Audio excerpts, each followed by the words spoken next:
corner, my favorite part of the show. Favorite. Tonight's lore corner, and possibly next week's and the week's after. Well, definitely next week's, but it depends on how the pieces upload next week. Come from the Iron Banner armor this season. And we're gonna read the first two. It's from the Helm and from the arms, respectively. And it's all about Lord Saladin. Some know the legend. We threw ourselves on the blades of tyranny so others may live free. Lord Saladin. Saladin remembers what it was like to be young. He remembers the exhilaration of discovering the infinite power he now holds in his hands. He remembers the terror, too, his first death and the agony of a ruptured lung. His mouth had been too full of blood to form words or plead with his ghost, so he tried with his eyes instead. Saladin remembers his second death because it was quicker than his first. A wrong step in a minefield outside of what used to be a city called Nur Sultan. He laughed when his ghost reassembled him. Then he cried. Saladin remembers deaths 3 through 65, but does not dwell on them. Instead, he regrets the thousands of hours of sleep lost to nightmares, and how much less vibrant his recollection of that period in his life is compared to his noble centuries spent as an Iron Lord. Saladin remembers the day he stopped counting deaths. Something about you is different, Yolder had said, and put her hand on his. Saladin remembers all this and more when he looks at the crow. He feels rage from a hot pit in his belly when Osiris tells him about the young Lightbearers suffering at the hands of his fellow guardians. Osiris asks him if he can keep a secret. I don't like secrets, Saladin says, and that's the end of it. The gloves. Some know the legend. We were forged in the fires of a burning world. Lord Saladin remembers burying bodies by the dozens. He remembers being thankful that the ground thawed early that year so they wouldn't have to burn them. Fires brought light and smoke brought fallen raiders. Fallen raiders brought more bodies. It's a vicious circle, Ephrodite had said as she tied off a funeral shroud with great care. Saladin remembers the bundle being very small. One day, I'm going to break it. Saladin remembers how easily the body fit in his arms. How light it felt as he laid it in the grave. He remembers with shame, pretending not to hear Ephrodite's words so he wouldn't need to respond to them. He remembers not having anything kind to say. Saladin remembers all this and more whenever the crow talks back to him. Sometimes he bites down on the inside of his cheek. Sometimes he looks up to find his ghost focused on him with a knowing look. He doesn't say anything to his ghost either. I think this is fascinating. That Saladin, when he's thinking about his past, is also thinking about the present with Crow. This is a guy who clearly wants to bend bridges with the Vanguard, but also can't get past the fact that they are literally letting Uldren Sov Reborn walk around the tower. And this is one of the guys, when Crow says, I see how everybody looks at me and how they treat me. They know something about my past that I don't. We even see it this week, right? When he realizes that we were there when the trigger was pulled. Yeah. That we may or may not have been the one to execute him. Us and Petra together. Right. That we didn't tell him, and he admits, he goes, I probably wouldn't have told me either. And you can tell that Saladin, as good of a man as he is, really, really wants to say something. Yeah. I feel so bad for Crow, right? Because, like, right. It's not like he remembers, you know, it's not his fault what happened in the previous life, right? That was Uldren's fault. It's just, I feel so bad that he's going through something like this, especially because, like, and we talked about this a million times, but, like, the other Guardians barely, or, like, if they find stuff out about their previous lives, it's because they found out in a weird way or something. It's not because they remember, you know? It's just like, man, Crow's going through so much right now, and it's hard to look over that, you know? It's hard to look over that, and I think that Saladin sees a little bit more of himself in Crow than he cares to admit. Especially as we read further into this lore, you know, we're going to see that. We're going to see why Saladin's kind of restraining himself. But when you read this kind of lore, and you read the stuff that we've had about Saladin the last couple of seasons, such as, I think it was Empty Vessel last season, and the stuff that we got during Chosen in the notes from the front. This is a guy who is just, the centuries have finally caught up with him. Yeah. He's weary.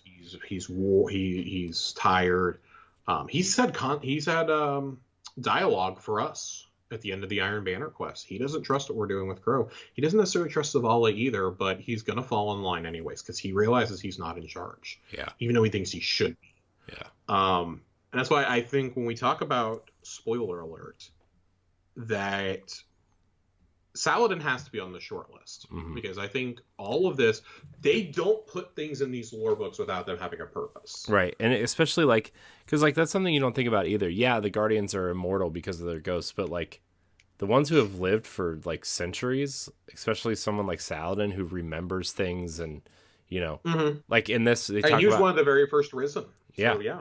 And it's like he talks about his first deaths, and you know, being resurrected and remembering and like going through so many things. And like you think about the Rise of Iron and that first cutscene where he loses everybody, right? And then you think about, you know, what's kind of happening now. It's like he's been through so much. It's like one of those things where he's like, he's probably ready to die, and he's gonna do it honorably, you know? Right. I just imagine him like having a Captain America moment where he like pulls the shield and the hammer out at the same time, and just goes crazy. I would love for him to pull those out and like thunder yeet somebody at the same time. Give me the scene that we were only told about with Osiris. Yeah, give me that with Saladin if you're gonna do it. Yeah, where he uses all the supers at once, like week 2. Yeah. Yeah. Oh my god, dude! Like I don't care if you have to blow the whole cutscene budget for the year on it. Give it to me. Yeah. I give it to Blur too. Give us that full like. Oh man. Multi-million-dollar cutscene. We gotta have a content warning before we say things like that. I'm just saying, give me that Blur cutscene, man. That's a little that's a little intense for me. Call up Phil and say, hey Phil, we need to borrow some cash. Because we're gonna do something really cool. We'll pay you back eventually. We'll just sell the ornaments. We'll sell a Phil Spencer helmet ornament. Oh, God. In the shop. We'll sell that chest piece ornament that's just like a random T-shirt with a black Xbox zip up over it or something. Oh man, there's so many cool things that you could do. I'm very, very interested to see where Saladin's story goes. Like, it's quietly becoming, I think, one of my favorite side stories to the whole narrative. Because, I mean, there's legendary Guardians that we've only heard about that we've never actually seen in the game. Right. That if you're going to do a true Avengers Assemble, we're going to need to see them at some point. Right. And those the most notable ones really are Warlock Arnor, who is one of Ikora's Hidden. Has worked alongside her and Eris for years. Marcus Wren, who at one point was thought to maybe be taking over the Hunter Vanguard post. Shiro has to come back, I think. And I mean, probably the most infamous Guardian that we've never met. Well, not infamous. Infamous, I think, is a bad word. The most famous Guardian we've never met. Shin Malphur. You know, the original wielder of the Golden Gun, of the Last Word. You know, the protege of Jaren Ward. Is good. You know, he's the only Guardian who didn't have to die to become a Guardian. Yeah.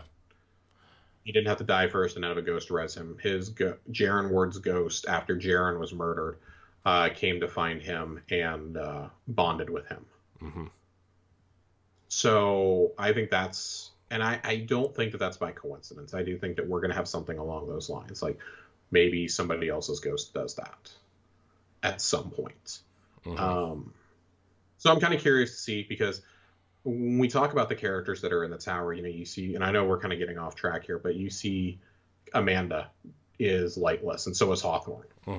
Does them end up with a ghost eventually? You know, if Ikora sacrifices herself, does her ghost go to one of them maybe? I think that's a fair question to ask. And obviously that's not something that we want, like, we don't want that to be abused. But that would be like a one-trick pony. Here we go. Yeah, it's happening. It's definitely like a symbolic gesture. It would have to be big, right? Like it would have to be big, and it would have to be a character that I think like the audience is really bonded with. And I don't know that there's anybody right now in canon. they magically make Mara or Petra a guardian, which I don't think is ever happening. Yeah. The other Sov sibling is not going to be one. If anything, she'll go back to distributary. Yeah. I could see Petra becoming one eventually, but I don't. I think she would have to die first. Yeah, that's what I'm saying. Like, she'll die, but then she'd come back.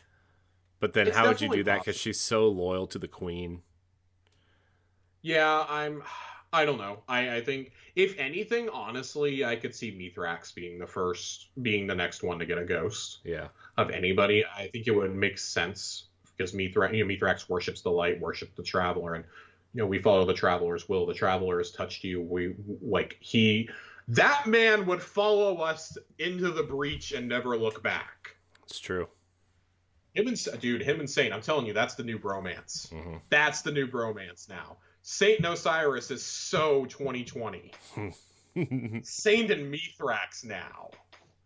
That's what I'm talking about. Especially if they find out that Osiris is actually dead. Yeah. Oh, man. Those guys are going to go. It's going to be like Will Smith and Martin Lawrence up in there. I don't know who is who. Maybe Men in Black is a better comparison. Does Saint 14 have to be Tommy Lee Jones, or is that Mithrax? God, I don't know, because neither of them are really Will Smith. It's like Men in Black 3 when you're Tommy Lee Jones and then Josh Brolin. Oh, the really awkward Josh Brolin. God, dude, that does that leave our